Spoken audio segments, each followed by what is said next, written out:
I was born in Raetihi, not that long ago, and was brought up on the Parapara Highway, which is where we are now. Went away for a while, seen a bit of this and a bit of that, and always wanted to come home. I've always been into my art.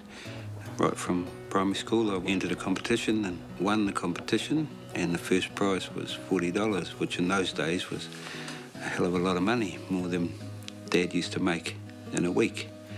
Ever since then, I was always drawing, painting. It was a good release. I painted a variety of mediums, but prefer to paint on saw blades, old saw blades, and feathers from the birds around here.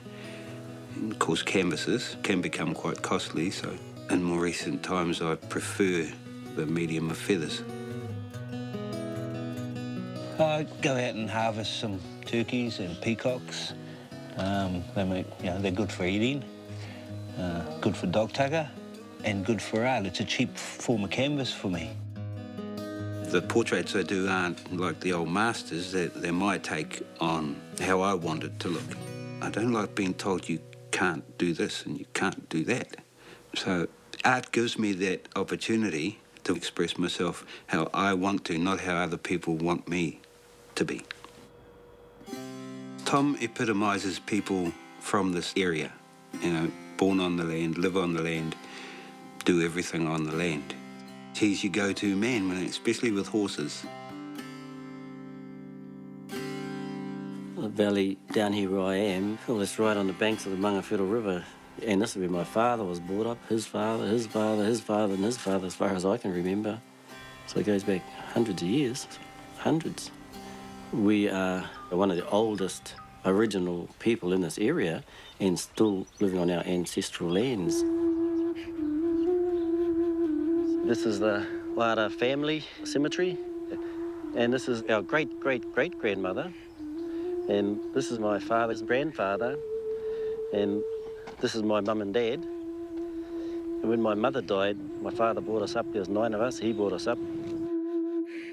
And my father always had horses, always broken horses, so yeah, we were riding when we were little wee kids. We've just grown up with them. People come down to this area to trek. We've got some really steep country around here, and that's what they come for. They come for the thrill that Tommy and the trekking can provide for them. There's nothing like a wara trek. There's a bridge just at the bottom here. Take the right-hand side and just go single file again over it. The horse trekking we do is me and the kids. We go out there and ride these blocks, and I think there's about 110,000 hectares just on this Māori land out around here. And we do it as a family, and it's just growing all the time. We take 7-day treks out at over 200 people, 7-day rides.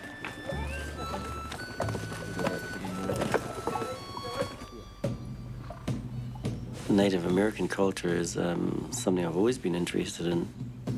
I think I'm closer to the Native American than I am to the Māori side of it. Is that okay, George? I don't know why, but I just feel real close to them, and it just seems to be me.